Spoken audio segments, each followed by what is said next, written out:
श्रवण कुमार एक बार अपने माँ बाप को लेकर जा रहे थे और माता पिता को ले जाते श्रवण कुमार जब माता पिता को लेकर चले, माता पिता को लेकर जा रहे थे, तभी एक जगह ऐसी आ गई जहां पर श्रवण कुमार ने अपने माता पिता को उस कावड़ में से नीचे उतार दिया और उतार कर कहा, नीचे उतरो, कावड़ से नीचे उतरो।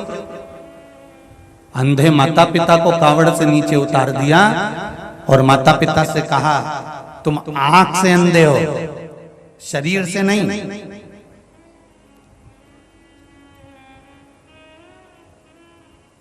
शरीर से तो तुम पैदल चल सकते हो ना, इन पांवों से तो तुम पैदल चल सकते हो, उतरो नीचे। और श्रवण कुमार ने माता पिता को पालकी से कावड़ से नीचे उतार दिया, उनका हाथ पकड़ा और उनको लेके आगे बढ़ गया।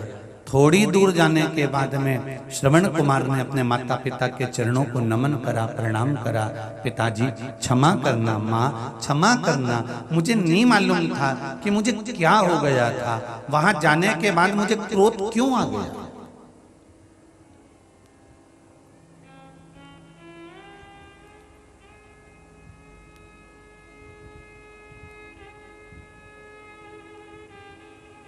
वहां पहुंचने के बाद मुझे क्रोध क्यों आया।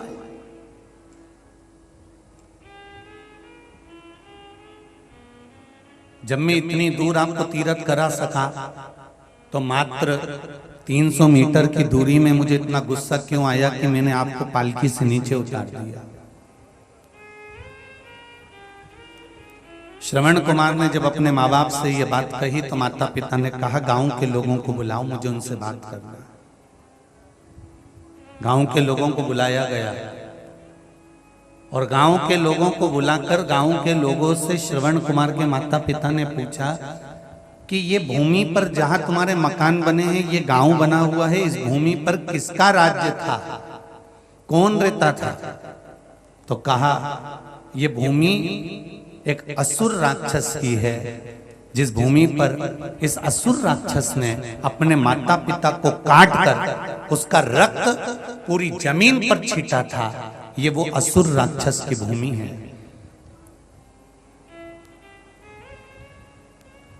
बाद में वो असुर राक्षस मरा तो उसका रक्त भी इस भूमि पर गिरा। श्रवण कुमार के माँ बाप ने कह दिया कि बस बेटा, अब कुछ भी नहीं कहना है, समझ में आ गया कि ये भूमि एक राक्षस की थी और राक्षस का रक्त इस भूमि पर गिरा था, इसलिए ये भूमि पर जो निकल कर जाता है उसको क्रोध आ ही जाता है। तो ये भूमि का भी प्रताप है।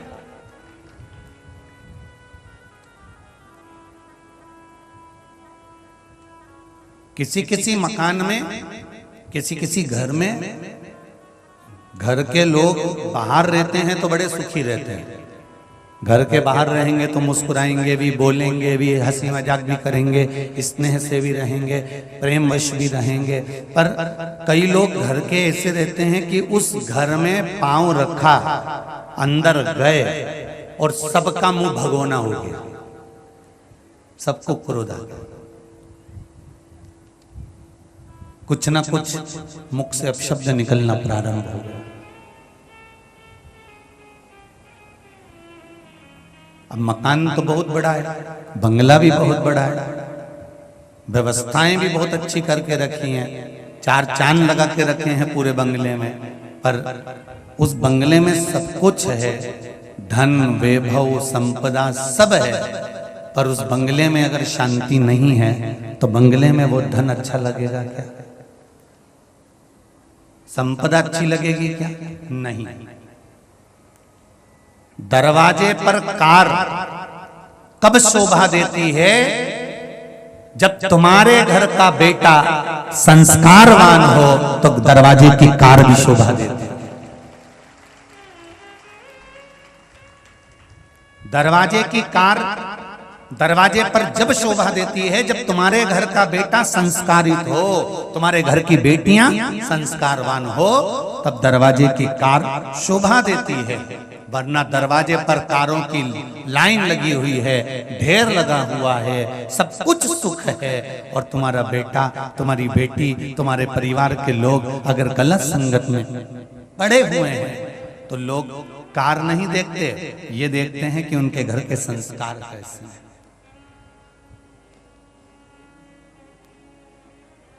हम पहले भी कथा में कहे, आज फिर कहते हैं, सागर की इस पावन धरा पर, भूतेश्वर भोलेनाथ की इस पावन धरा पर आप सबसे निवेदन करेंगे, प्रयास करना, घर में बहू लेकर आना तो कार वाली मत लेकर आना, घर में बहू लेकर आना तो संस्कार वाली लेकर आना, जो तुम्हारे को 2 रोटी अच्छे से बना कर दे दे।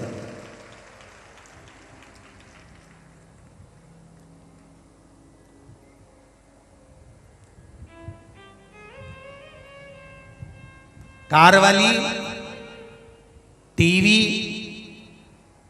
मोबाइल और दर्पण नहीं छोड़ेगी, और संस्कार वाली आ गई तो शिव महापुराण की कथा और मंदिर का द्वार नहीं छोड़ेगी, ये निश्चित है, ये पक्का है।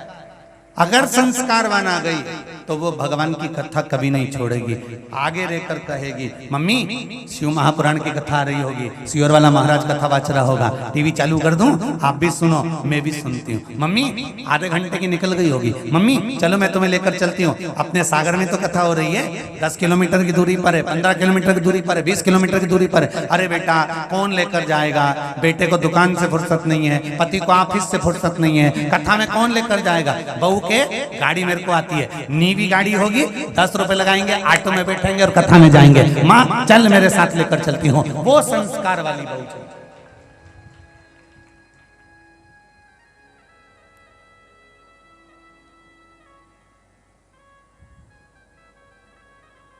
वो संस्कारवान बहू चाहिए।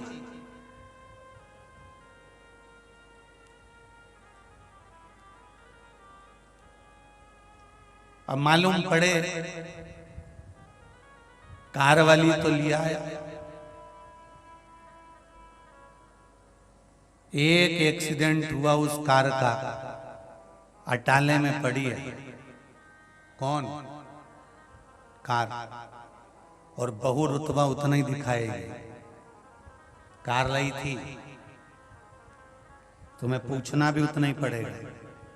भगवान से प्रार्थना करना कि प्रभु इतनी कृपा जरूर करना, मेरे विश्वनाथ, मेरे भोलेनाथ, मेरे त्रिकालदर्शी, मेरे कैलाशी, मेरे अविनाशी, इतनी दया जरूर करना कि ऐसी कृपा करना, मैं मेरे बेटे की जब शादी करूं तो मुझे लड़की वालों से कोई धन ना लेना पड़े, मैं खुद आगे रहकर उस बेटी की भी शादी का खर्चा खुद कर दूं, ऐसा बनाना।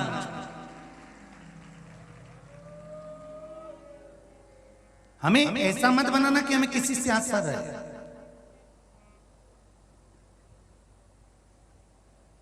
हैदराबाद की कथा में कहा था, विश्वास सब पर करो, तुम्हारे कुटुंब पर, तुम्हारे कबीले पर, तुम्हारे रिश्तेदारों पर, तुम्हारे नातेदारों पर, तुम्हारे परिवार वालों पर विश्वास सब पर करो। और शिव महापुराण की कथा कहती है, भरोसा केवल देवाधिदेव महादेव पर करो कि वो मुझे संभाल ले। हम विश्वास करने की मना नहीं करते, अगर विश्वास नहीं करोगे, देखो एक सेठ को भी नौकर पे विश्वास करना पड़ता है कि हाँ वो कर रहा होगा, भले वो गलती कर रहा है, तुम जानते हो, सब तुम्हें मालूम है कि तुम्हें ऐसा फिर भी तुम उसको संभाल कर चल रहे हो, उसका कारण है कि विश्वास कर कर चलना पड़ेगा।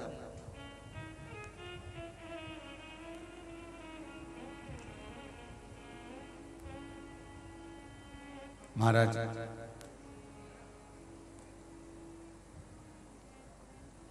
संगत का बड़ा फल बनता है। दरवाजे पर कार जितनी शोभा नहीं देती, उतना परिवार में संस्कार शोभा देता है।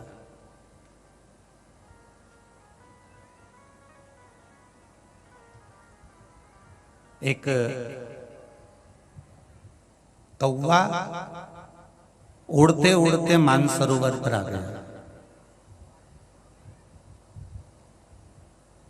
बहुत सारे हंस बैठे हुए थे। सारे हंसों ने कौवे से कहा, ये मानसरोवर है, यहाँ केवल हंस रहते हैं, आप क्यों आए?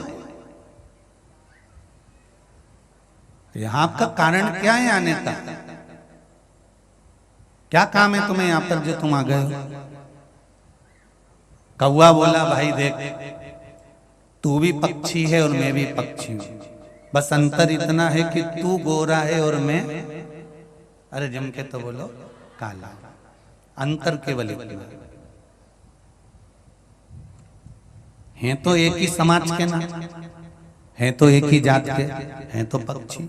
हाँ, तो उसमें दिक्कत क्या हो गई? अगर मैं यहाँ मानसरोवर में आ गया तो फिर तकलीफ क्या है, क्या कष्ट है? हंस ने कहा भाई देख, ये मानसरोवर है और यहाँ पर केवल सत्संग करने वाले हंस ही रहते हैं। कौवे तू यहाँ से चले जा। कौवा नहीं गया, कौवा जिद कर कर अड़कर वहीं बैठा रहा।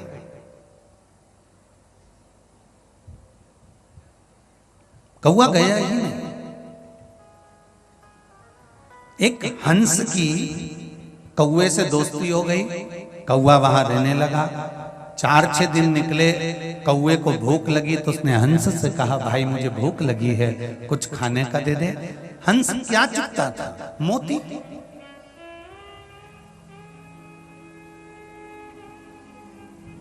हंस मोती चुगता था, इसलिए कौवे के लिए मोती निकाल कर लाकर कौवे को दिया, ले कौवे इसको खा ले।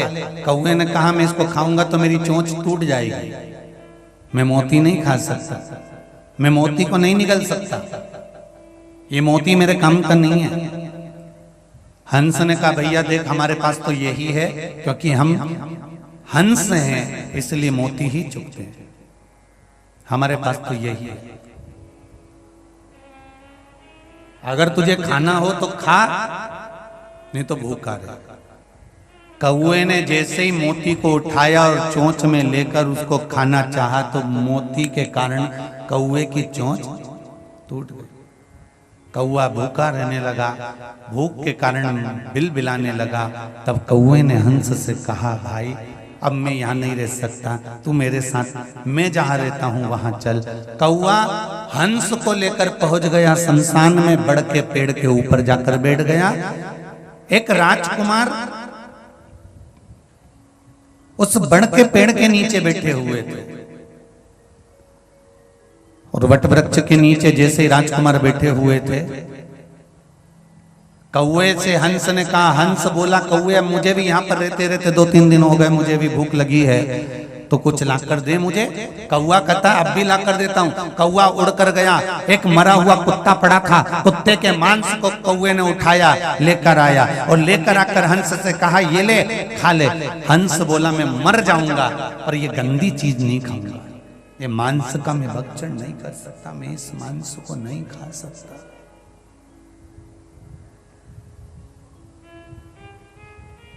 मैं भले मर जाऊं पर ये मैं मांस का भक्षण नहीं करूंगा।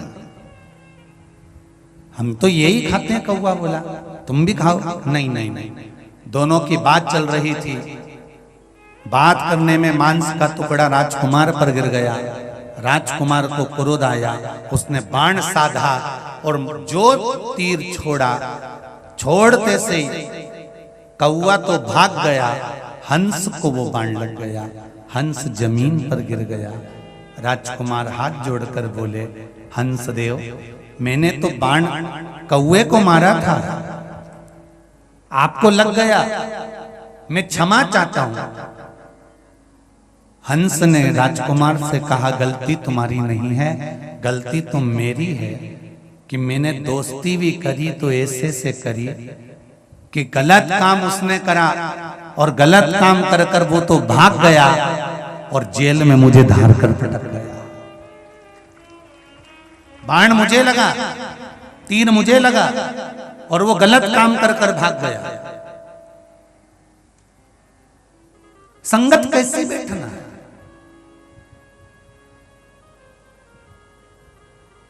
आज के नवयुवक बच्चे बच्चियां ये नहीं जानते कि हमारी संगत कहां है। कोई 2 शब्द मीठे बोलता है, इनको लगता है इसके बराबर कोई हितैषी नहीं। माता पिता के शब्द और गुरु के शब्द जिस व्यक्ति को तीर से भी ज्यादा चुभने लगे, माता पिता समझा रहे हो और गुरु समझा रहे हो, और आपको उनके शब्द यदि तीर से चुभते हो, तो समझ लेना कि तुम्हारे विनाश का समय आ गया, अब तुम्हें कोई बचा नहीं सकता।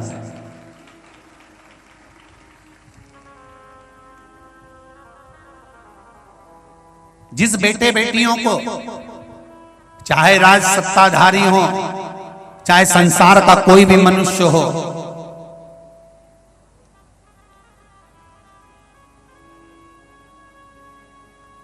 टीवी चल रही है आपके घर में, आस्था चैनल पर आप कथा सुन रहे हो, फेसबुक यूट्यूब पर आप कथा सुन रहे हो, कथा सुनते सुनते कोई महाराज ने आपको ऐसा शब्द कह दिया तो आपको गुस्सा आया तो आपने उसकी बुराई करना प्रारंभ कर दिया, आपने उसकी निंदा करना प्रारंभ कर दिया, आपने टीवी बंद कर दिया। पर आपने ये विचार नहीं करा कि महाराज कथा कर रहे हैं और कथा मुझ पर लाग कर रही है, मतलब मुझ में कुछ ना कुछ कमी रह गई है, मुझ में कुछ ना कुछ कमी है जिसको मुझे ढूंढना, उसे मुझे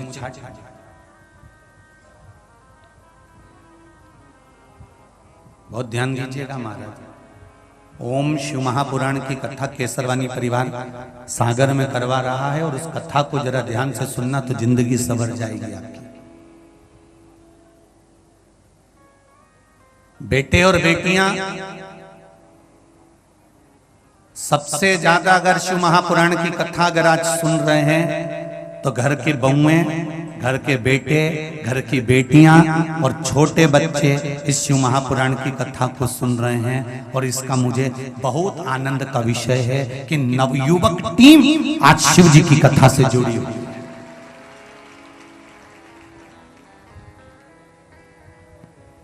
शंकर की कथा से अगर जुड़े हैं तो ये आपकी भक्ति बता रही है।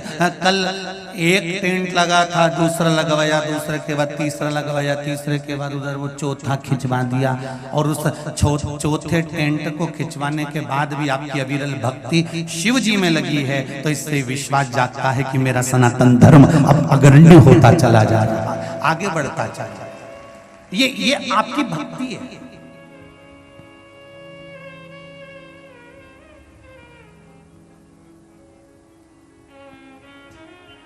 माता पिता के वचन, माता पिता के शब्द और गुरु के शब्द जब आपको तीर जैसे चुभने लगे, वो समझा रहे हैं,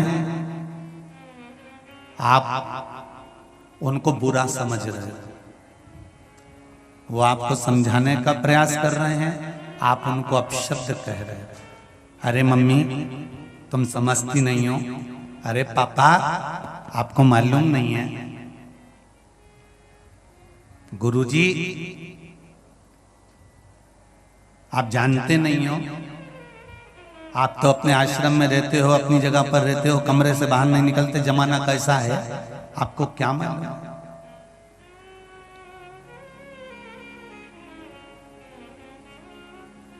बहुत लोग कहते हैं जमाना बड़ा खराब है, जमाना बड़ा खराब है, इतना खराब जमाना कभी नहीं देखा, इतना खराब जमाना है। हम कहते हैं कब खराब नहीं था वो लाके बता दो।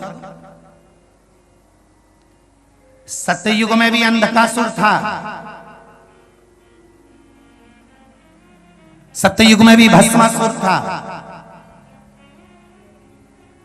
सत्ययुग में भी तारकासुर था, त्रेता आया तो त्रेता में भी रावण था। बोलो सही है कि गलत है? त्रेता में भी सूर्पणखा थी, त्रेता में भी मंथरा थी, त्रेता में भी ढेर सारे राक्षस थे,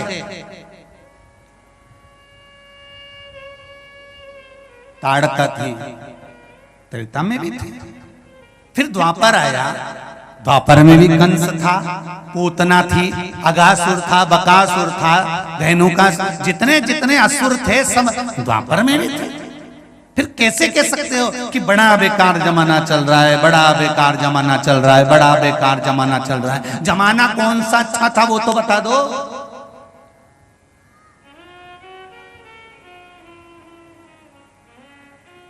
रावण था तो मेरे राम भी थे, कंस था तो मेरे कृष्ण भी थे, और आज के समय में अगर जमाना बेकार है तो मेरा शंकर आज भी विद्यमान है।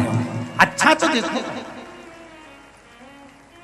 हम पूरी जिंदगी बस यही रोते रहे, जमाना बड़ा बेकार हो गया, बड़ी तकलीफ है, जमाना बड़ा बेकार हो गया, बड़ी तकलीफ है। हम जमाने का रोना रोते रहे। कभी ये विचार करा कि रावण था इसलिए मेरे राम जी को आना पड़ा, कंस था इसलिए मेरे कृष्ण को आना पड़ा, और जमाना आज भी अगर बेकार है तो मेरे महादेव को आना पड़ा। ये सोचना चाहिए कि मेरे शिव क्यों पधारे हैं, मेरे शंकर का आनंद क्यों है, क्यों राम, क्यों कृष्ण, क्यों शिव की भक्ति करना चाहिए।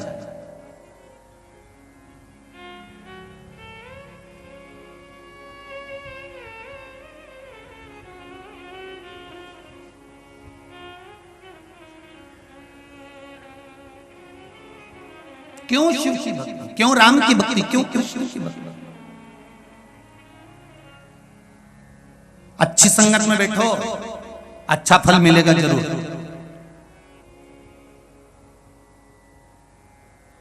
राहु देवता था कि असुर था?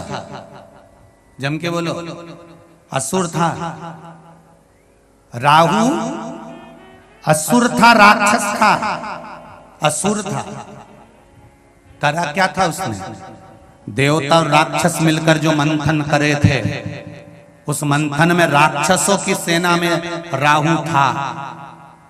उसने एक काम अच्छा कर लिया, जब अमृत बट रहा था तो उसने विचार करा कि ये सारे जितने असुर बैठे हैं, राक्षस बैठे हैं, ये मोहिनी स्वरूप को देखकर लोभित हो रहे हैं, मुझे लोभित नहीं होना है। और वो राहु राक्षसों की सेना में से उठकर जहां चंद्र और सूर्य बैठे थे उनके बीच में कुर्सी लगा के बैठ गए।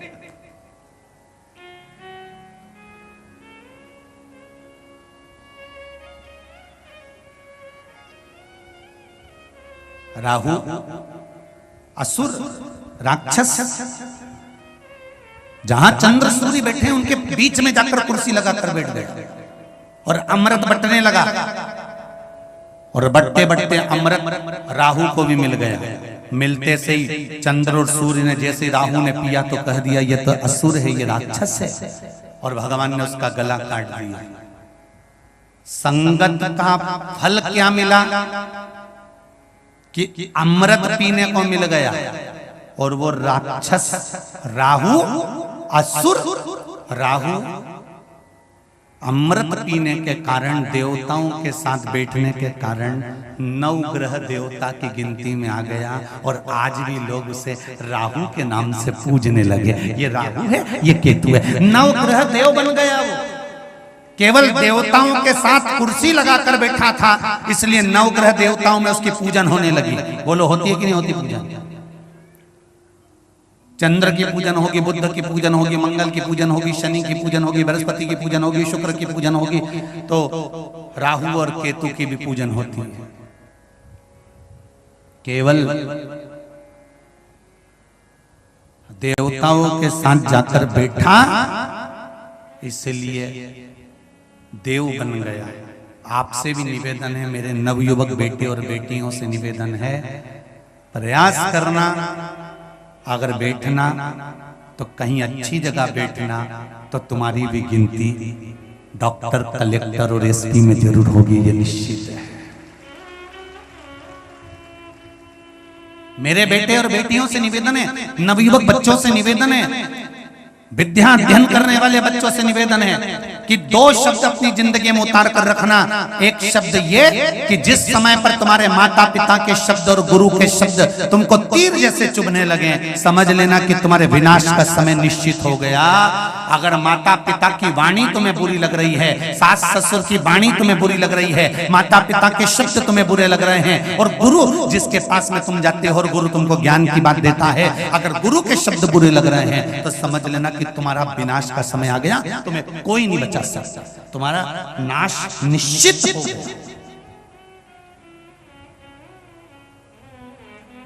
और दूसरा शब्द याद रखना, कि राहु जैसा राक्षस भी चंद्र और सूर्य के बीच में जाकर बैठ गया था, तो नवग्रह देवता में पूजा गया। राक्षस होने के बाद भी नवग्रह देव बन गया और उसकी पूजन होने लगी। ये दूसरी बात याद रखना कि हमें किसके साथ जाकर बैठना है, हमें किसके पास जाकर बैठना है। दुनिया के लोगों को डिस्को करने वाले ज्यादा पसंद आएंगे, फैशन करने वाले ज्यादा पसंद आएंगे, और जो छोटे मोटे कपड़े पहनते हैं फटेले मटेले वो बड़े पसंद आएंगे। और दुनिया के लोगों को वो कभी पसंद नहीं आएंगे जो रोज सुंदरकांड के पाठ में जाता हो, मंदिर जाता हो, पूजन करता हो, लोटा भर के जल चढ़ाता हो, भगवान की भक्ति करता हो। दुनिया के लोगों को वो पसंद नहीं आते। इनको तो लोग ढोंगी समझते हैं। अरे ये तो फालतू का ढोंग करे, चंदन लगा लिया, शंकर जी के मंदिर चले गया, कहीं डमरू बजाए, कहीं मंजीरा बजाए, कहीं झांझ बजाए, कहीं सुंदरकांड में जाके बैठ जाए, क्या होगा इससे करने से?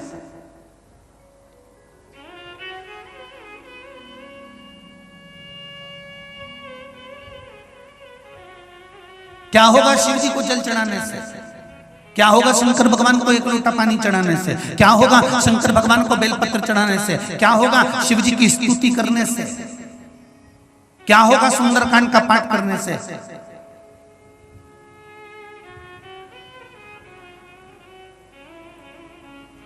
क्या होता है एक लोटा जल चढ़ाने से? क्या होता है बेलपत्र चढ़ाने से? क्या होता है श्री शिवाय नमस्तुभ्यम बोलने से? ये सियोर वाले महाराज से जाकर मत पूछना।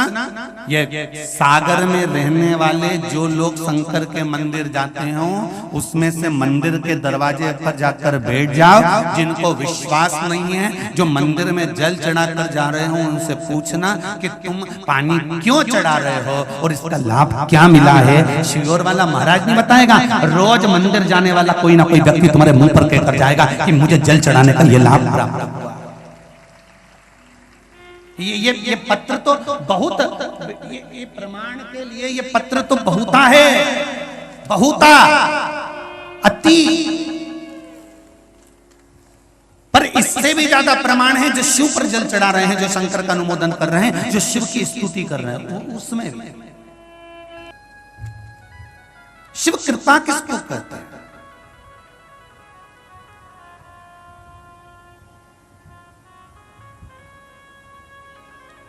मंदिर जाओ आप, खूब प्रेम से जाओ।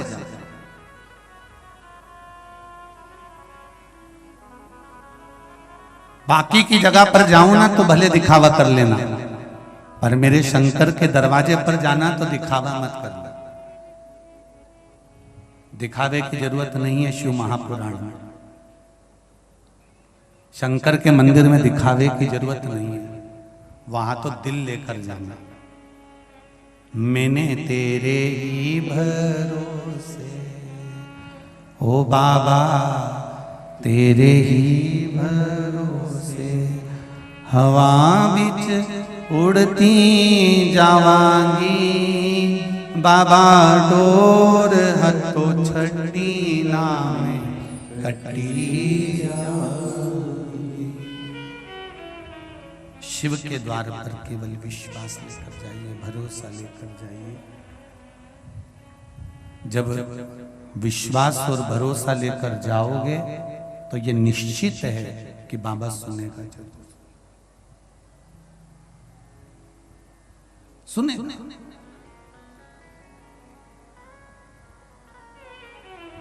जितने भी इस शिव महापुराण कथा को पंडाल में बैठकर सुन रहे हो, चाहे आस्था चैनल पर सुन रहे हो, चाहे फेसबुक यूट्यूब पर सुन रहे हो, एक बार दिल से बाबा से कहकर इस कथा का रसतत्व ग्रहण करो। दिल से कहकर बाबा से विनती करो कि बाबा, मैंने बहुत सुना है कि शिव महापुराण की कथा सुनो तो कार्य सफल होता है। बस मेरे मन का मनोरथ ये है, इसको पूर्ण करना। उससे कहो।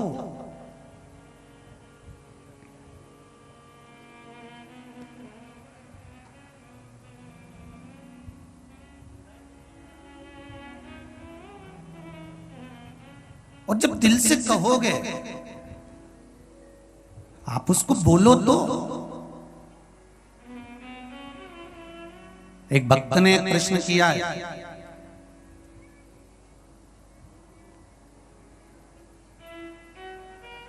कि हमारे गुरुजी कहते हैं, एक भक्त कह रहा है व्हाट्सएप पर, ऑफिस में मैसेज गया होगा तो वहां से आशीष जी के पास में पत्र आया, तो उसमें उस मैसेज में लिखा है कि हमने जिन गुरुजी से गुरु दीक्षा ली है, गुरु मंत्र लिया है, वो गुरुजी कहते हैं कि भगवान से कभी कुछ नहीं मांगना चाहिए।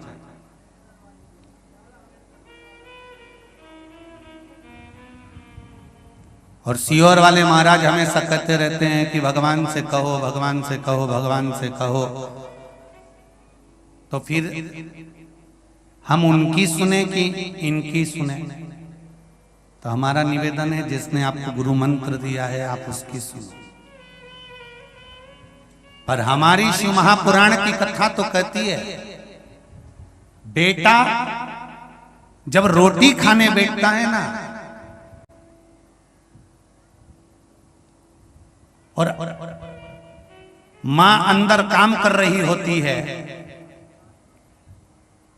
और बेटा जब रोटी खाने बैठता है और रोटी खाते खाते बेटा आवाज लगा कर कहता है, मम्मी, मां आई, आज दाल अच्छी बनी है, एक रोटी और लाओ मां, आज अमरस अच्छा बनाया है, लौंजी अच्छी बनी है, एक रोटी और लाना मां। मां दौड़ कर रोटी लाकर देती है। मां बेटे की थाली में 4 रोटी एक साथ कभी नहीं रखती। पत्नी में और मां में जमीन और आसमान का अंतर होता है। पत्नी पति की थाली में पहले ही 2 रोटी रख देती है, पर मां अपने बेटे की थाली में कभी 2 रोटी नहीं रखती, वो एक ही रखती है। क्यों? क्योंकि बेटा मुझे पुकारे और कहे मां एक रोटी और लाना, तो मां का चेहरा प्रसन्न हो जाता है और रोटी परसने के लिए भाग जाती है। पत्नी पति की थाली में 2 रोटी रख रही है क्योंकि बार बार देने जाना पड़ेगा। इतनी देर मेरा व्हाट्सएप छूट जाएगा। और मां बेटे की थाली में 1 रोटी रखती है कि बेटा बार बार मुझे पुकारे, बार बार मुझे बुलाए, और बेटा मुझे बार बार बुलाएगा, बेटा मुझे बार बार पुकारेगा, तो माँ खुश होकर उसको दाल देने जाएगी, उसको रोटी देने जाएगी। बेटा खुश होकर माँ को पुकारेगा, माँ दौड़ कर आएगी और भोजन देने का प्रयास करेगी। वो माँ होती है। बस उसी तरह शिव महापुराण की कथा कहती है, जैसे एक माँ का नाम लेकर बेटा बार बार पुकारता है और माँ उसको बार बार देती है, उसी तरह जब संसार में जन्म लेने वाला मनुष्य मेरे देव अधिदेव महादेव को पुकारता है, तो महादेव भी बार बार आकर देकर प्रसन्न होता है। वो मेरा शिव है, वो मेरा शंकर है।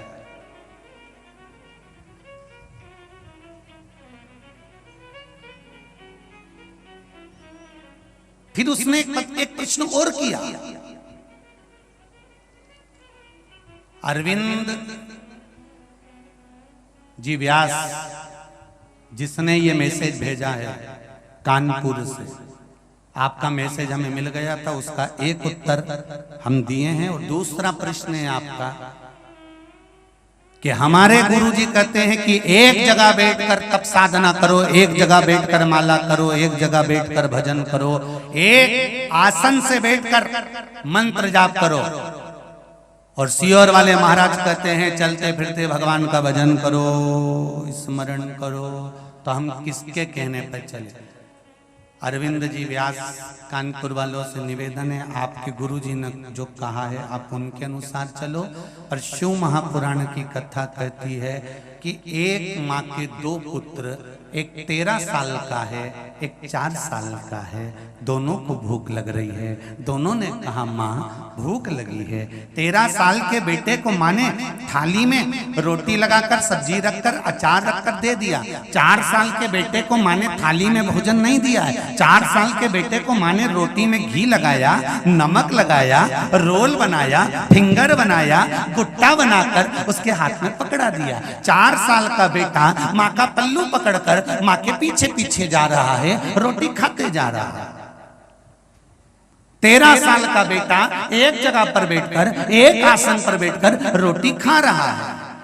हमें भगवान से कहना है कि हमें 13 साल के बेटे जैसा मत बनाना कि एक जगह बैठकर हम तेरा व्रत कर सकें, एक जगह बैठकर तेरी साधना कर सकें, तेरा तप कर सकें, तेरी आराधना कर सकें। हम में इतना बल नहीं कि हम एक जगह बैठ सकें। हमें तो 4 साल के बेटे जैसे बनाकर रखना कि माँ के पीछे जाता जाता और खाता जाता। हमें तो 4 साल के बेटे जैसे बनाकर रखो, 4 साल के बेटे जैसा बनाकर रखना कि चलते फिरते तेरा भजन करे, चलते फिरते तेरा स्मरण करे, चलते फिरते तेरा नाम जपे। दुकान खोले तो राम कहें, दुकान से जाए तो राम कहें, दुकान को प्रणाम कर कर ताला लगाकर जाए तो राम कहें, और जहां बाइक चलाते चलाते भी मंदिर के सामने से निकल जाए तो हर हर महादेव कहें। बस ऐसा चलता फिरता बनाकर रखना।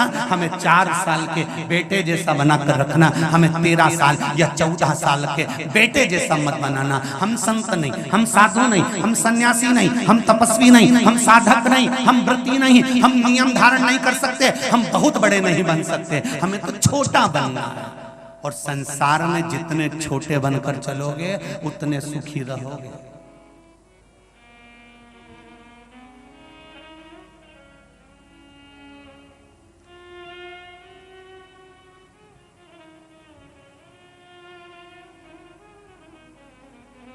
जो ज्यादा बड़ा बन जाता है वो ज्यादा कमाता है, वो ज्यादा कमाता है तो अपनी कमाई परिवार में कम लगाकर नौकर चाकर में ज्यादा लगाता है।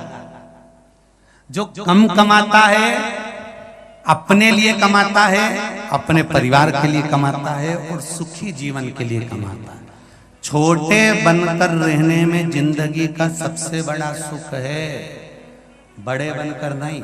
जिसके घर में 2 बहुएं हों, बड़ी और छोटी, उनको खुद देख लेना तुम।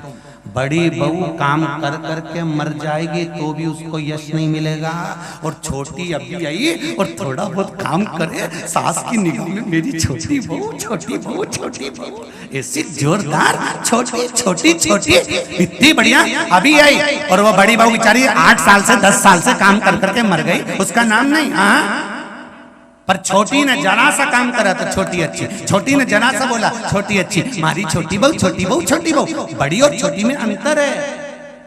भगवान से कहना कभी बड़ा बनाकर मत भेजना, छोटे बनाकर भेजना।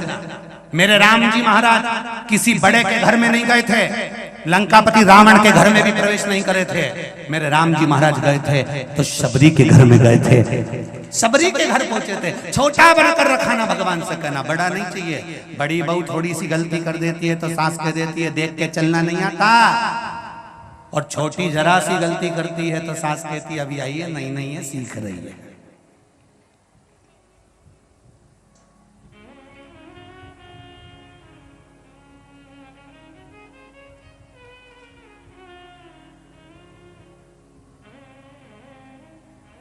छोटे बनकर। तो जिन्होंने प्रश्न किया वो अच्छे से सुन लेना। शिव महापुराण की कथा कहती है चलते फिरते भजन करिए, नाम जाप करिए, स्मरण करिए, कीर्तन करिए, मंत्र जाप करिए। चलते फिरते श्री शिवाय नमस्तुभ्यम जपिए, श्री शिवाय नमस्तुभ्यम, या पंचाक्षर नमः शिवाय या षडाक्षर ओम नमः शिवाय जपिए। दिल से जपिए और दिल से पुकारो, दिल से पुकारो।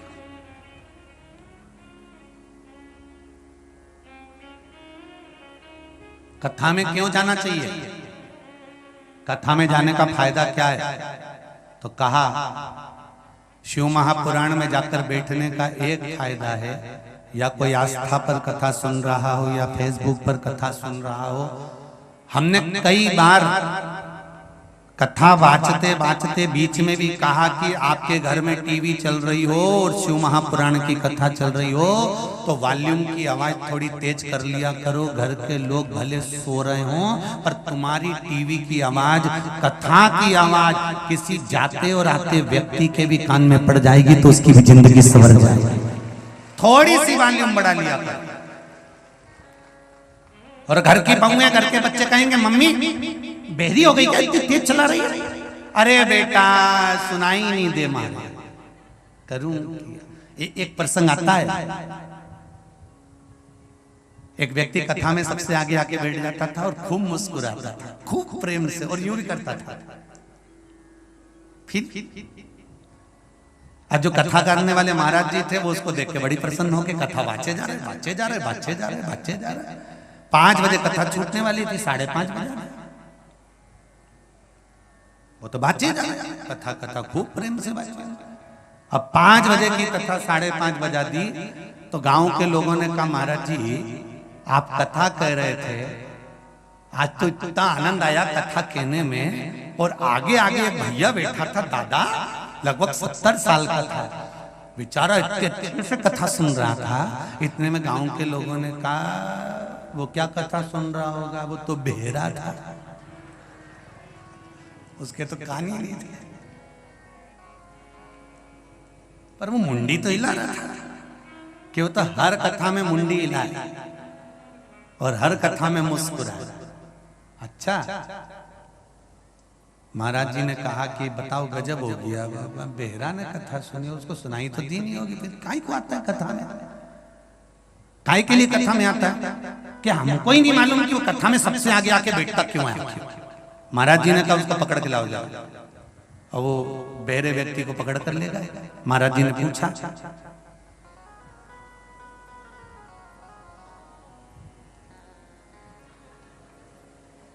अब बोले भी तो कोई फर्क तो पड़े। तो महाराज जी ने देखा कि ये सुनने वाला तो है नहीं, फिर भी महाराज जी ने 1-2 शब्द तो इनको, जिसको अंदाजा रहता है बात करने की बहरे व्यक्ति से वैसी, तो इन्होंने फिर बोला, कहां से आए हो?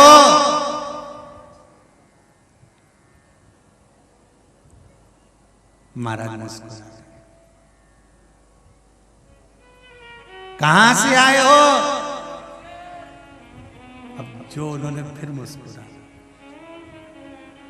महाराज जी को लगा ये बोल नहीं पा रहा, तो महाराज जी ने लिख कर दिया कि आप कहां से आए हो? मैं गांव में रहता हूँ, मंदिर के पास में पीपल का पेड़, उनके पास में महाराज झोपड़ा, वहां से। तो तुम्हारे को सुनाई तो देता नहीं है, पंडित जी ने लिखा, फिर कथा में क्यों आती हो? गांव के व्यक्ति ने जो जवाब दिया है, उसने कहा मैं कथा सुनने मेरे लिए नहीं आता, क्योंकि मुझे तो सुनाई देता नहीं है, मैं तो मेरे बेटों के लिए कथा सुनने आता हूं। महाराज जी ने फिर पूछा, तुम्हारे बेटे कथा में बैठते हैं? नहीं। फिर किसके लिए सुनते हो? बेटों के लिए। क्यों? मेरे बेटों को फुर्सत नहीं दुकान से, मुझे देता नहीं सुनाई, मेरे बेटों को मैंने कहकर रखा है जहां भी कथा हो मुझे ले जाकर बिठाने जाओ और एक बेटा लेने जाओ। कम से कम मेरे बेटे कथा नहीं भी सुनते तो कम से कम कथा के दरवाजे तक पहुंच तो जाते हैं, बस उतना ही मुझे फल मिले। तेरे मंदिर में आना मेरा काम है और मेरी बिगड़ी बनाना तेरा काम है। तेरे द्वार पर मैं आ तो गया, दर्शन दिखाना तेरा काम है। वो बहरा व्यक्ति कहता है, एक बेटा मुझे छोड़ने आता है और एक बेटा मुझे लेने आता है। मैं परमात्मा से कहता हूं कि मैंने मेरे बेटों को शिव महापुराण का दरवाजा दिखा दिया, तो आप भी मेरे बेटे को बैकुंठ का रास्ता जरूर दिखाना। इतनी सी विनती है, बैकुंठ का मार्ग जरूर मिले। सुन लो सागर वालों और सागर की जिज्जियों,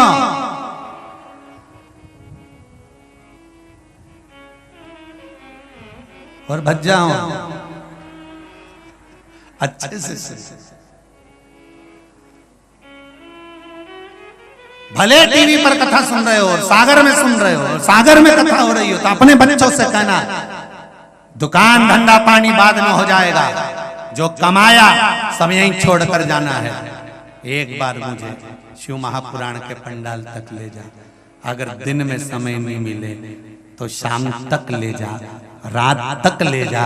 महाराज भले चला गया होगा पर शिव पुराण तो वहीं पर है, मुझे उसका दर्शन कर। पत्नी अपने पति से कह दे, आज मुझे शॉपिंग करने नहीं जाना है, आज मुझे किटी पार्टी में या होटल नहीं जाना है, मुझे लेकर अगर चलना है तो मुझे शिव महापुराण के पंडाल में ले जाओ, जिस पंडाल में बैठकर लोग शंकर का नाम लेते हैं, जहाँ की रज कंकर शंकर है, उस भूमि पर मैं जाना चाहती हूँ। एक बार उस शिव महापुराण को नमन कर आना चाहती हूँ। मुझे उससे विनती करना है, उससे निवेदन करना है। भगवान शिव की भक्ति।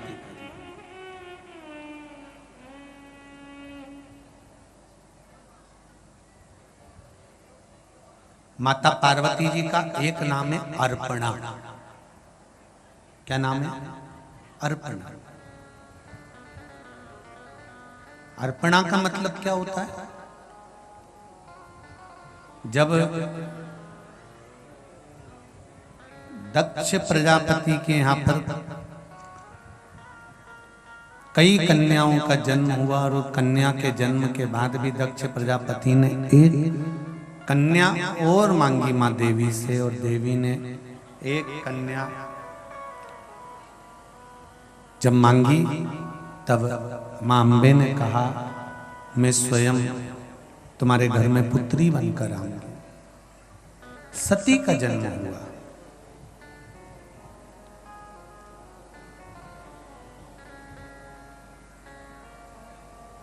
सती मैया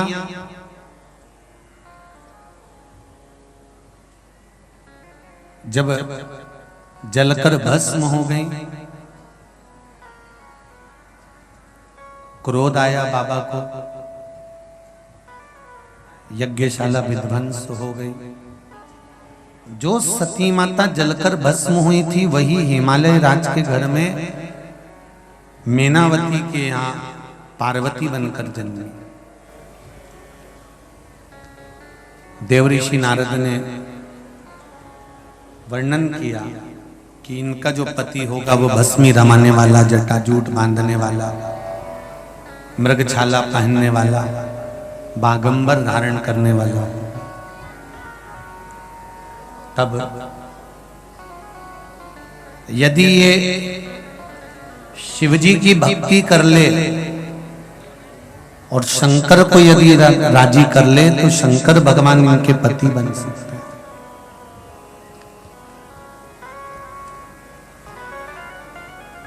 शिव इनके पति है,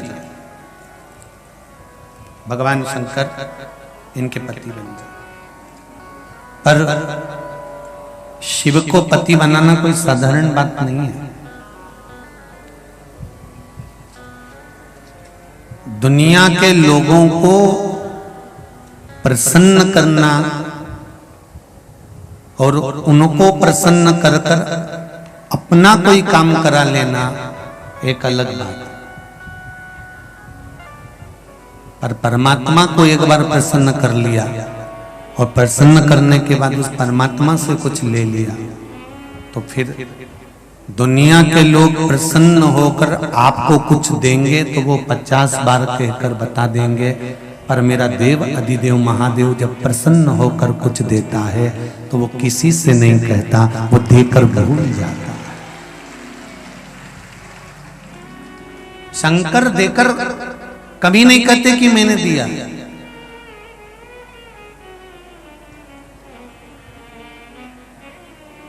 वो देने के बाद भूल गया। बार बार जो देकर बताए उसकी प्रधानता नहीं है हमारा। हम कई बार कहते हैं कि शिवजी का नाम एक शक्कर की तरह है।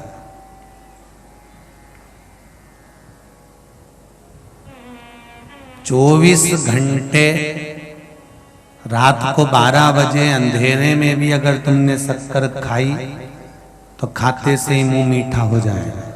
बोलो सही है कि गलत है? दिन में भी शक्कर खाई तो मुंह मीठा होगा। लाइट बंद है, चारों तरफ अंधेरा है, अंधेरे में भी अगर शक्कर का डब्बा खोलकर तुमने शक्कर मुंह में रख ली तो मुख मीठा होगा। दिन में देख कर भी खाओगे तो मुख मीठा होगा। उसी तरह शक्कर चाहे अंधेरे में खाओ चाहे उजेले में खाओ, मुख मीठा करती है। उसी तरह शिव महापुराण की कथा और शंकर का नाम चाहे कभी भी लो वो जीवन में कल्याण ही करती है।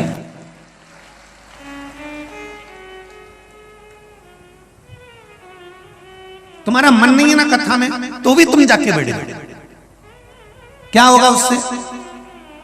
कहा मटका नल के नीचे अगर उल्टा भी रखा है, रखे रहने दो, भले नहीं भराएगा पर ठंडा तो रहेगा। उसी तरह शिव महापुराण में मन नी भी लगे ना तो भी एक बार जाकर बैठना चाहिए। नी अगर ज्ञान मिलेगा कम से कम 3 घंटे शीतल तो रहेगा, अच्छा काम तो करेगा, बुराई से तो बचेगा, बुरा कर्म तो नहीं करेगा। 3 घंटे कम से कम अच्छे कर्म में लगा रहेगा।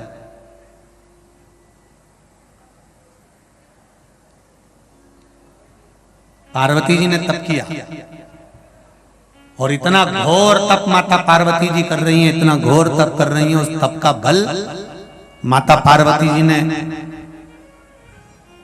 जो फल ग्रहण कर रही थी वो भी छोड़ दिया, जल पी रही थी वो भी छोड़ दिया। अब माता पार्वती जी ने पत्ते खाना भी बंद कर दिए। जो वृक्ष के पत्ते माता पार्वती जी खा रही थी वो वृक्ष के पत्ते भी माता पार्वती जी ने खाना छोड़ दिया। तब उनका नाम अर्पणा रखा। क्या नाम रखा है? अर्पणा। अब एक बात बड़े ध्यान से सुनिएगा जरा।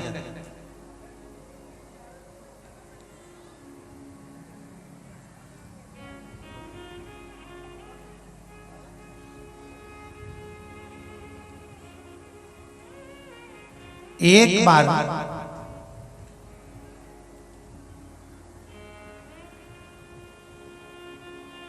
अर्पणा नाम पढ़ने का कारण क्या है? क्यों माता पार्वती जी को पत्ते खाना पड़े?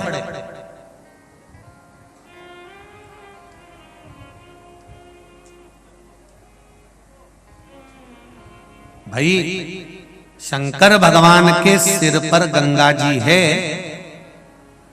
तो शंकर भगवान के सिर पर गंगा जी है मतलब कुछ ना कुछ तो बात है, इसलिए शिव सिर पर गंगा है।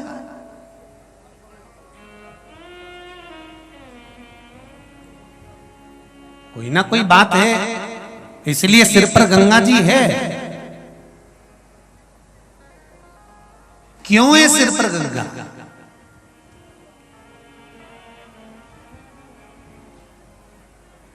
जब देवाधिदेव महादेव ने, भगवान शंकर ने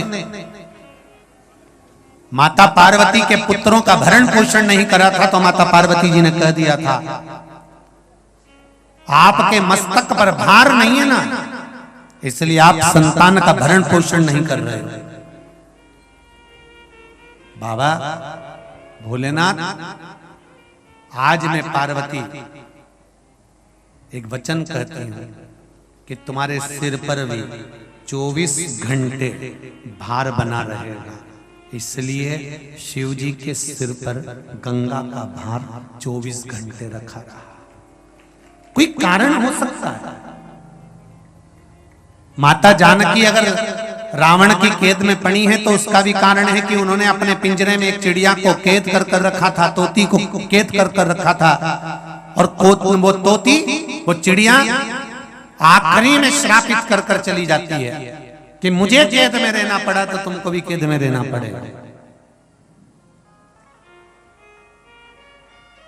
मैं गर्भवती होकर अपने पति से दूर रही हूं, तो हे जानकी, तुम कैद में पड़ने के बाद जब गर्भवती होगी और गर्भवती होने के बाद भी तुम्हें तुम्हारे पति से दूर रहना पड़ेगा। ये श्राप एक चिड़िया का लग गया था, पक्षी का लग गया था।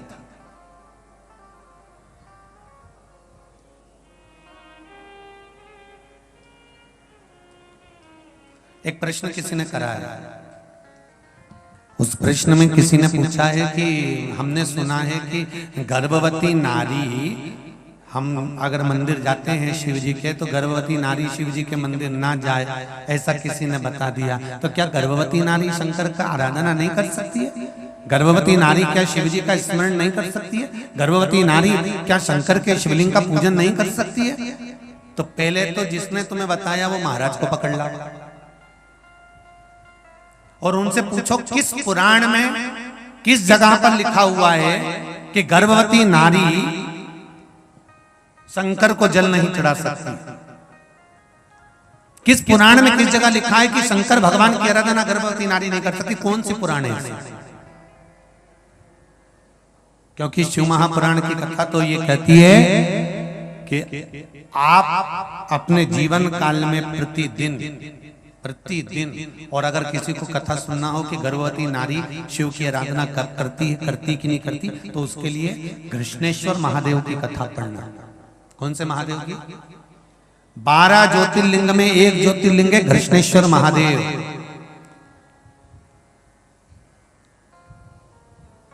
उसकी कथा पढ़िए, आपको उसमें मिल जाएगा। क्या मिलेगा इसमें? कि घूष्मा का गर्भ था। सुधर्म नाम के ब्राह्मण की पत्नी घूष्मा, जिसका गर्भ था, और घूष्मा का गर्भ, सुधर्म नाम के ब्राह्मण की धर्म पत्नी घूष्मा का गर्भ था। और घूष्मा से पहले सुधर्म की एक धर्म पत्नी और थी जिसका नाम था सुदेहा। सुदेहा के यहां संतान नहीं हुई।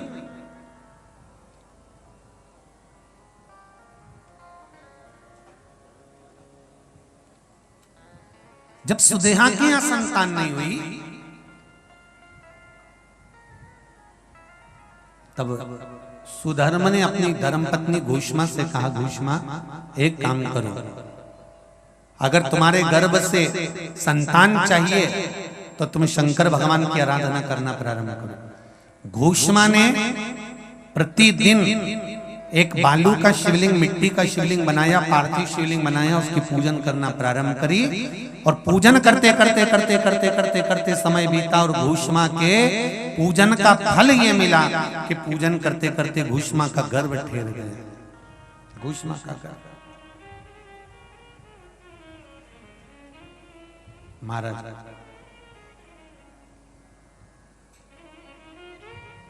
जब घूष्मा का गर्भ ठहर गया, संतान गर्भ में आ गई, घूष्मा ने तब कहा कि अब मेरे से ये पार्थिव शिवलिंग बनता नहीं, बैठ के बनता नहीं, क्या करूं मैं? पति ने कहा जो नजदीक का शिव मंदिर हो,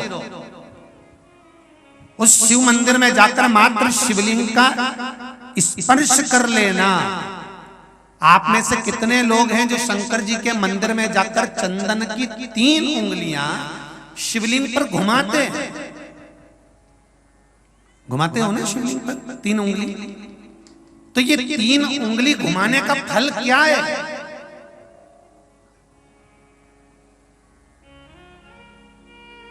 क्या फल है? इस शिवलिंग पर ये 3 उंगली घुमाई जाए तो इसका फल क्या है? तो आपको लगेगा भगवान शंकर को त्रिपुंड लगाना है। बोलो सही है गलत है? आप तो यही सोचोगे ना कि शिव जी को त्रिपुंड लगाया गया है, पर नहीं।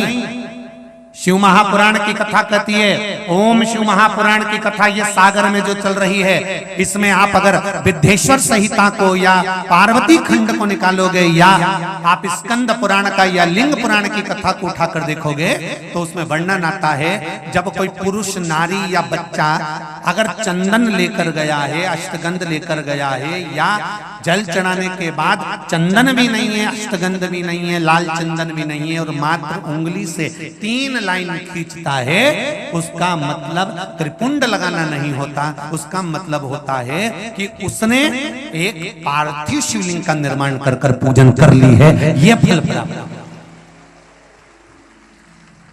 उसका फल ये प्राप्त होता है।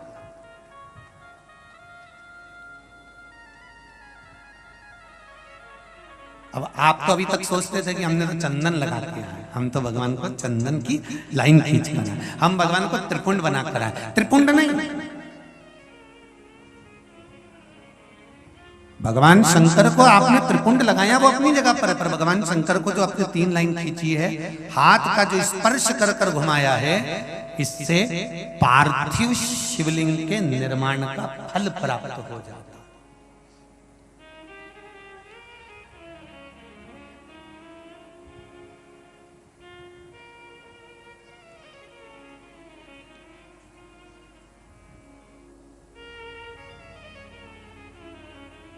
विशेष जब कामना रहती है, विशेष कामना, आज आपका मन कर गया 108 चावल के दाने मेरे को शिव जी को चढ़ाना, 108 चावल के दाने मुझे शंकर भगवान को चढ़ाना, विशेष आज आपके मन में कोई मनोरथ बड़ा है, कोई कामना बड़ी है, और बाबा से आपने विनती करी कि मेरा ये कार्य अटक रहा है, आप पूरा करोगे, मुझे विश्वास है। 108 चावल के दाने चढ़ाना है, आपने चंदन लगाया, हाथ की हथेली पर 108 चावल के दाने जो घर से गिनकर लेकर गए हो, उसको हथेली में रखा, एक एक चावल का दाना नहीं चढ़ाया, हथेली में रखकर जो विशेष कामना, जैसे किसी कर्मकांडी ब्राह्मण से पूछा जाए, पूजन होने के बाद में विशेष अर्घ दिया जाता है, विशेष अर्घ,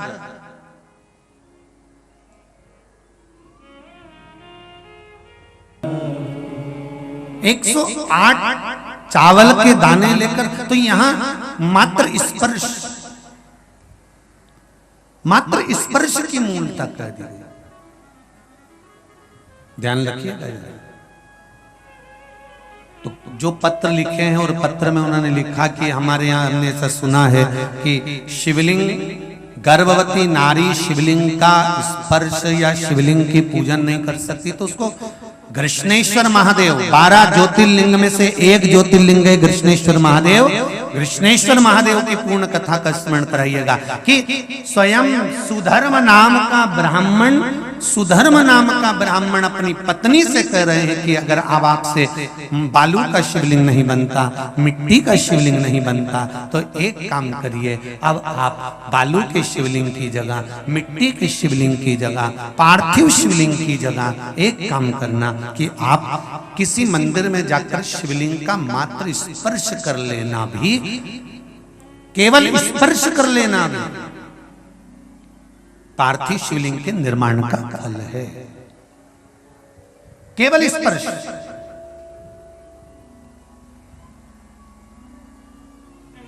आप लोग जाते हैं शिव मंदिर, तो शिव मंदिर जाते हैं तो शिवलिंग का स्पर्श करते हैं, जम के तो बोलो जरा, करते हो सब लोग? तो शिवलिंग का मात्र स्पर्श, केवल छूना नहीं है, स्पर्श का मतलब होता है शंकर भगवान को आप चंदन ले गए हो कि नहीं ले गए हो, अष्टगंध ले गए हो कि नहीं ले गए हो, पर ये तो मुझे विश्वास है कि एक लोटा जल लेकर जरूर जाते हो। जल चढ़ाने के बाद भी अगर आप 3 उंगलियां शिवलिंग पर अगर मात्र घुमा देते हो, तो समझ लो कि आप प्रतिदिन पार्थिव शिवलिंग का निर्माण कर रहे हो और शिवलिंग की पूजन कर रहे हो। प्रतिदिन आप शिवलिंग का स्पर्श मात्र घुमाने पर ही पार्थिव शिवलिंग का निर्माण कर रहे हो।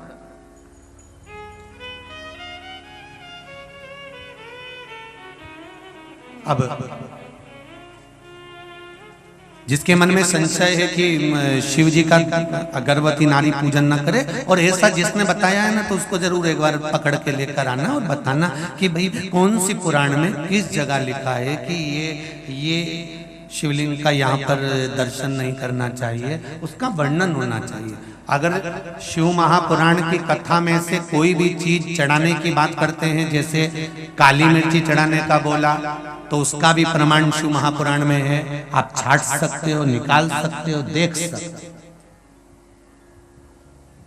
गेहूं के दाने का प्रमाण शिव महापुराण में है, अरहर की दाल का प्रमाण शिव महापुराण में है, दुर्वा के जल का प्रमाण शिव महापुराण में है, डाब के प्रमाण शिव महापुराण में है, चावल का प्रमाण शिव महापुराण में है, कौन कौन सी चीजों से भगवान शंकर के शिवलिंग का निर्माण होता है, यहां तक वर्णन करा गया कि भस्म से निर्मित शिवलिंग का भी पूजन हमारे यहां शिव महापुराण में वर्णन है।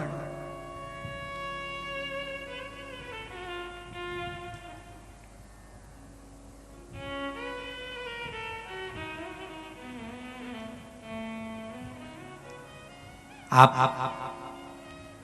शंकर की आराधना में जितनी भी चीजें व्यासपीठ से अगर श्रवण करते हैं तो उसका स्मरण आपको रहना चाहिए, उसका स्मरण रहना चाहिए।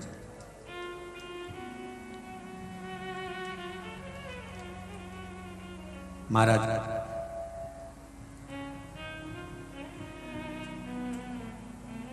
गर्भवती नारी भी शंकर भगवान के मंदिर में जाकर उसका स्पर्श शिवलिंग का कर सकती है, किसी को रोक नहीं है।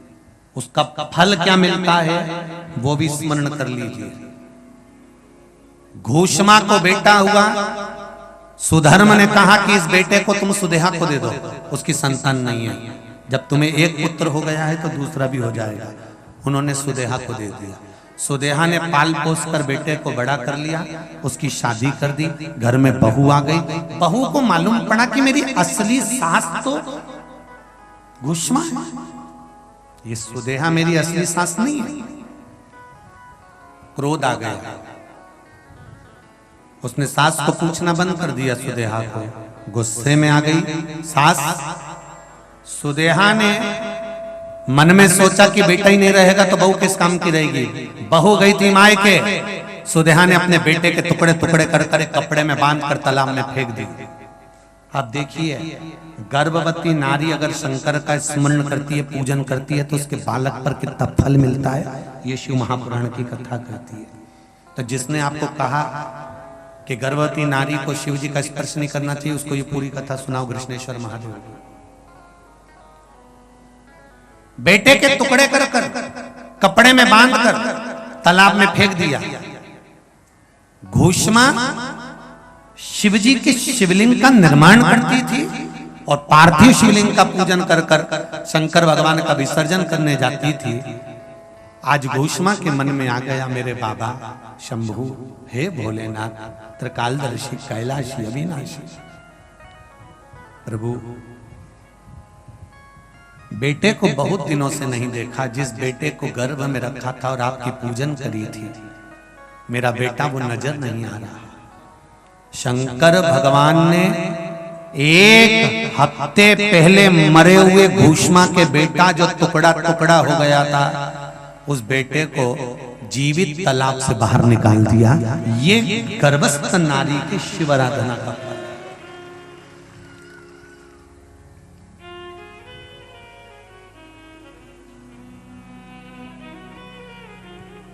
फिर कहेंगे शक्कर रात को खाओ तो भी मीठी लगेगी, दिन में खाओ तो भी मीठी लगेगी। शिव नाम, शिव महापुराण की कथा आपकी मर्जी पड़े तब श्रवण करो। शंकर के मंदिर में जब तुम्हारा मन पड़े तब जाओ। हाँ, आजकल ब्राह्मण देवताओं ने थोड़ा सा नियम बना दिया कि इतनी बजे तक जल चढ़ाएंगे, इसके बाद नहीं चढ़ाएंगे। पर मेरे शंकर भगवान का पहले मंदिर में कोई कपाट नहीं होता था। शिव जी का जो मंदिर होता था उसमें दरवाजे का कोई काम नहीं होता था। मेरा शंकर तो अड़भंग है, उसके दरवाजे पर कपाट नहीं है, उसके मन में कपट नहीं है और उसके भक्त के मन में झंझट नहीं है। ऐसा मेरा शिव का भक्त। शिव के मंदिर में कपाट की जरूरत, जब तुम्हारी मर्जी पड़ जाए, सवेरे फुर्सत मिल जाए सवेरे लोटा भर के जल ले जाओ, दिन में फुर्सत मिल जाए दिन में पहुंच जाओ। पर अब थोड़ा सा लोगों ने नियम बना दिया कि हम अब 12 बजे के बाद जल नहीं चढ़ाने देंगे, या इतनी बजे जल नहीं चढ़ाने देंगे, या प्रदोष के समय पर हम जल नहीं चढ़ा। पर या तो शास्त्र कह रहा है, शिव महापुराण की कथा कर रही है कि माँ और बाप का जो कमरा होता है वो बच्चों के लिए कभी बंद नहीं होता, कभी भी उसके लिए बंद नहीं किया जाता। शंकर कौन है? पिता। पार्वती कौन है? माँ। तुम्हारे घर में भी माँ बाप होंगे। जिस कमरे में माता पिता सोते हैं ना, उस कमरे में दरवाजा लगाने की जरूरत नहीं पड़ती। बच्चे तुम सो क्यों? क्योंकि जब छोटे बच्चे को जरूरत पड़ती है अपने माता पिता की, तो माँ और बाप को दौड़कर जाना पड़ता है। इसलिए माता पिता को दरवाजे की जरूरत नहीं पड़ती। अवस्था जब माता पिता की ढलती चली जाती है, ढलती चली जाती है, ढलती चली जाती है, तो वो कमरे में नहीं हॉल में जाकर सोना पसंद करते हैं, सबके भीतर रहना, सबके बीच में रहना पसंद करते हैं। उसी तरह मेरा देवाधिदेव महादेव है, मेरा शिव है, मेरा शंकर है, उसको कपाट की जरूरत नहीं है। वो तो ये कहता है कि जब तेरे जीवन में दुख है, तकलीफ है, कष्ट है, तो दौड़ कर चले आ, मेरे पास में आ और मेरे पास बैठ, बैठ मेरे पास।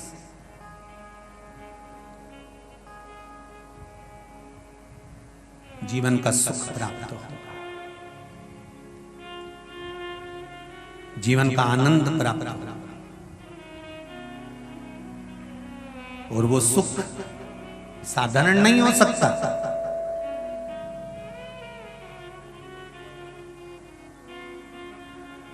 मेरे भोले तेरी नौकरी सबसे बढ़िया है, सबसे खरी। भोले बाबा तेरी चाकरी सबसे बढ़िया है, सबसे खरी। मेरी किस्मत का जब गुल खिला, तब जाकर के ये दर मिला। मेरी किस्मत का जब गुल खिला, जाकर के दर मिला। मिल गई मुझको चौखट तेरी सबसे बढ़िया है, सबसे खरी। भोले बाबा तेरी नौकरी सबसे बढ़िया है, सबसे खरी। माता पार्वती का नाम अर्पणा रखा। अर्पणा रखने का कारण केवल इतना है कि उनको पत्ते खाना पड़ा।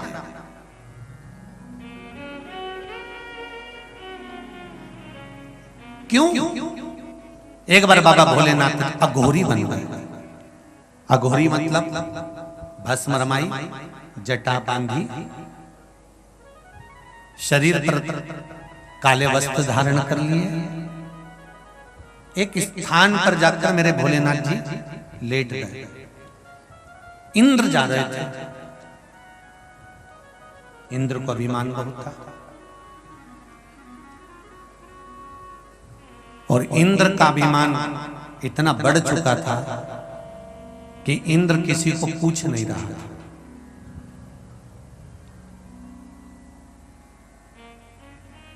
जाते जाते इंद्र बीच में अघोरी बाबा को देखा,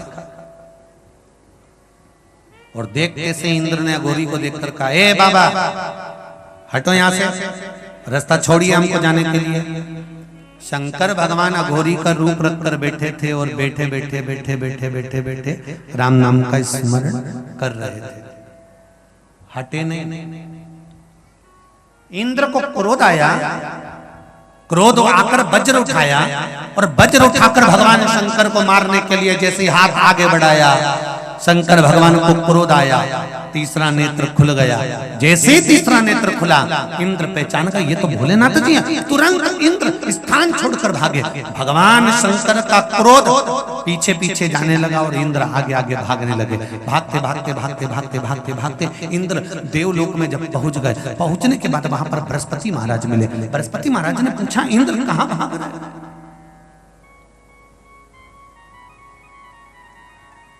तुम कहां भाग रहे हो इंद्र? इंद्र कहते हैं बृहस्पति महाराज से, महाराज गुरुदेव शंकर भगवान का क्रोध आ रहा है, और वो क्रोध मुझे मार देगा। बृहस्पति महाराज ने आकर भगवान शंकर के क्रोध को रोका। रोक कर कहा, प्रभु ये इंद्र है, थोड़ा सा अहंकार आ गया था, आप इसको क्षमा कर दीजिए। शिव जी ने क्षमा करा। इस क्रोध का मैं क्या करूं ये बता। इस क्रोध को मैं क्या करूं? बृहस्पति महाराज ने कहा इस क्रोध को मैं समुद्र में फेंक देता हूं। भगवान शंकर के क्रोध को ले जाकर समुद्र में फेंक दिया, जिससे एक बालक ने जन्म लिया जिसका नाम जलंधर हो गया।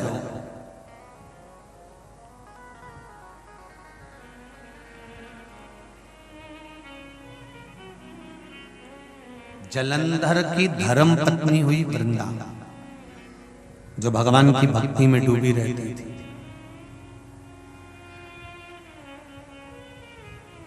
वृंदा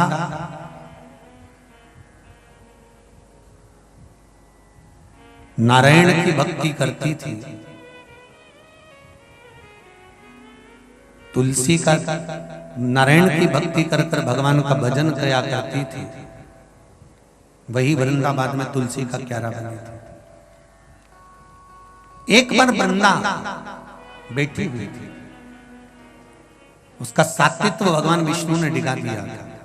शंकर भगवान ने जलंधर को मार दिया था। वृंदा रोती रोती बोली थी कि हे भोलेनाथ, मेरी तप साधना इतनी प्रबल रही है कि मेरे अपने पति के प्राणों को मैं बचा कर रखी हूं।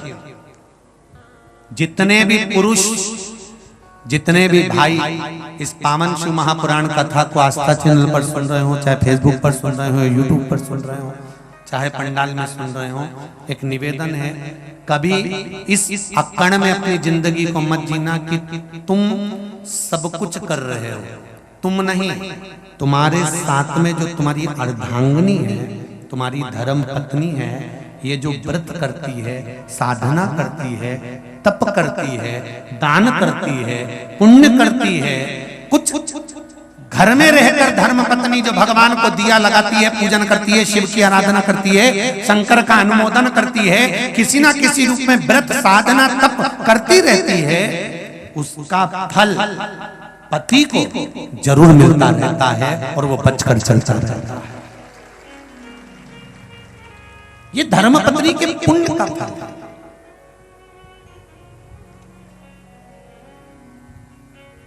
इस अभिमान में ना जिए कि मैं सब कुछ कर लेता। नहीं नहीं नहीं, नहीं। एक कथा आई है, एक सेठ जी ने एक नौकर की, नौकर नहीं आया तो सेठ जी ने उसकी तनख्वाह बढ़ा दी। 4 दिन नौकर नहीं आया तो सेठ जी ने तनख्वाह बढ़ा दी। बेचारा इतना मेहनत करता है, उसको तनख्वाह कम मिलती होगी इसलिए नहीं आता होगा।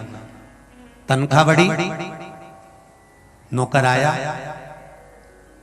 1 महीना काम करने के बाद 8 दिन के लिए नौकर फिर गायब हो गया, तो सेठ जी को गुस्सा आ गया, तो उसने तनख्वाह आधी कर दी। नौकर फिर आ गया, सेठ जी ने तनख्वाह दी, तनख्वाह आधी थी। सेठ जी ने नौकर से कहा, क्यों रे, मैंने तुझको तनख्वाह दुगनी कर कर दी तो तूने मुझे धन्यवाद नहीं दिया, और आज मैंने तनख्वाह आधी कर दी तो भी तो कुछ नहीं बोला। इतने में नौकर ने कहा, सेठ जी अब मैं क्या बताऊं, तो कम से कम धन्यवाद तो दे सकता था, और अब तनख्वाह तेरी आधी हो गई तो भी तू कुछ नहीं बोल रहा। इतने में नौकर ने कहा, सेठ जी ज्यादा हो गई थी तो भी कुछ नहीं बोला, और कम हो गई तो भी कुछ नहीं बोला, तो मैं क्या बोलूं, ये तो महादेव की कृपा है। मैं पिछली बार नहीं आया 8 दिन, आपने तनख्वाह मेरी बढ़ा दी। उस समय पर मेरी पत्नी के गर्भ से पुत्र हुआ था, जैसे ही मैं आया मुझे दुगनी तनख्वाह मिली, तो मैंने महादेव जी से कहा, बारे महादेव